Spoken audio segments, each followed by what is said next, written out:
Hi everyone, Karen Berry here. I'm an oblique finger weaver, and in this video I wanted to show you how to do these woven drops. The thing about finishing and fringe on finger weaving, I've seen all kinds of methods. So, sometimes I or other weavers will just tie off the weaving right at the end of the pattern and then just have loose yarn for fringe. There's nothing wrong with that. I think woven drops look real nice, so I just wanted to show you how to do that. So basically, that's the other end, so I'm gonna put that away, but that's kind of what the end product will look like. And so in a different video, I was showing the beaded edging, so I already started the drop that comes off of the blue side here, this blue border, and then I'll just weave that down. And this video will be a good opportunity to show you a little bit of detangling because it happens real fast on fringe because you're only doing a row that is 3 strands wide. So the rows go very quick, but the tangling starts happening really quick as well. So basically what you want to do is when you get to the end of your weaving, I just do like a couple of rows past my bead pattern so it's nice and clean before the drops start. But you want to separate it into however wide you want your drops. You can make them wider than this. Mine are pretty thin. It's just how it worked out for this piece, but you want it to work out with your math, obviously. So for me, I've got, I think it's like 66 on both. And so it's, yeah, 66, 33 anyway. So I'll have 11 drops across this red basically because I'm picking 6 strands. And you start with both of your warps, just like when you're weaving, but you're just basically starting to weave down just these strands wide. So I'm still going to have, my warp between my finger between my warps like I always do when I'm weaving an entire row. I'm just weaving a very short row. So basically you're just going to start by separating the 3 at top from the 3 in the top warp and 3 in the bottom warp here. And so you're just going to do it like you normally would weave a row. Is you're going to grab those one under the first on the top, go under the bottom, grab the top, and then end with the bottom 2 from the bottom warp. So, and then just block that in a little bit. And you don't want to pull too snug because then you get this you'll get kind of a pickle look between the two. You just want it to kind of naturally split open there for the fringe. So don't pull too hard when you're blocking that in. And then same thing. So just weave across, very short row. And you can see what that's doing now is it's starting to separate itself from my border over there, which is going to be its own little fringe, drop, whatever you call it. And then weave that up a little bit.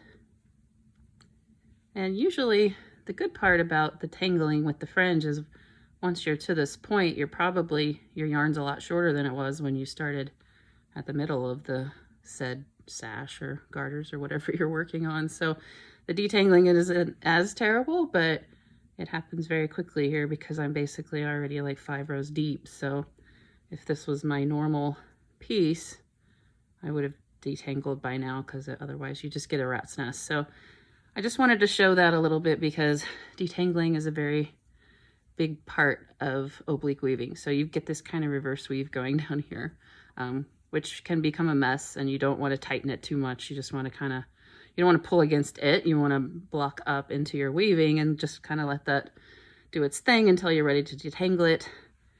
And I tell people detangling is probably about 50% of weaving. So I do, people have all kinds of various methods for doing this. I found it's easier, more methodic, and more therapeutic to just pull out 1 strand at a time. Don't try to get fancy.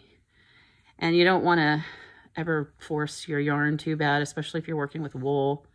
You might accidentally come unspun, but this wool I work with is pretty strong, so you don't have that problem. But sometimes you get some funky stuff going on.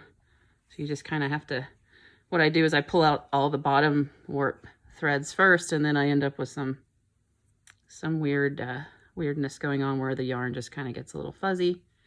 And that's another thing, if you're dealing with wool, you're gonna deal with a lot of these little fuzz balls. And so I just usually kind of pull them out the same way I would when I'm detangling.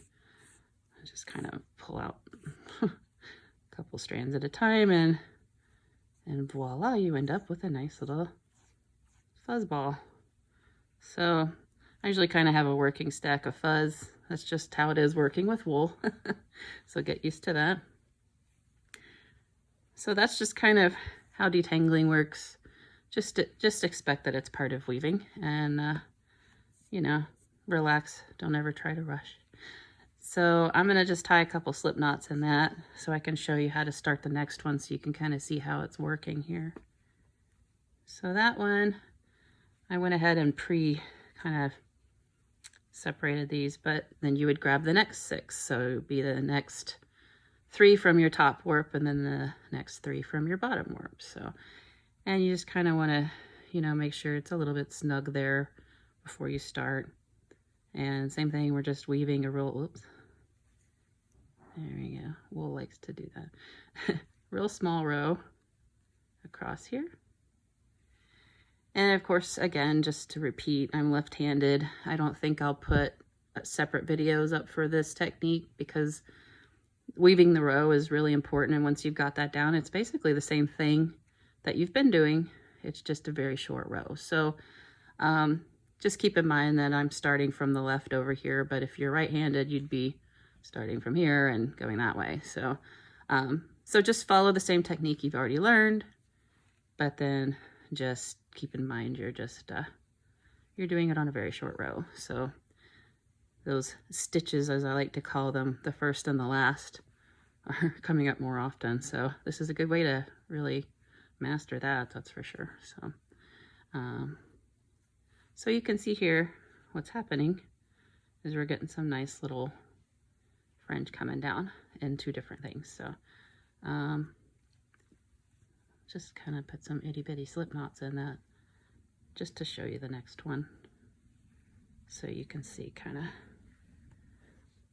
what is happening. So same thing, got your 3 and your 3, weave a real short row and block it up in, and like I said, don't pull too hard, because then you're just gonna want to make sure it's just hanging kind of nice and free there. I'll clean that up when I do that one, but as you can see there, once you kind of get this woven down,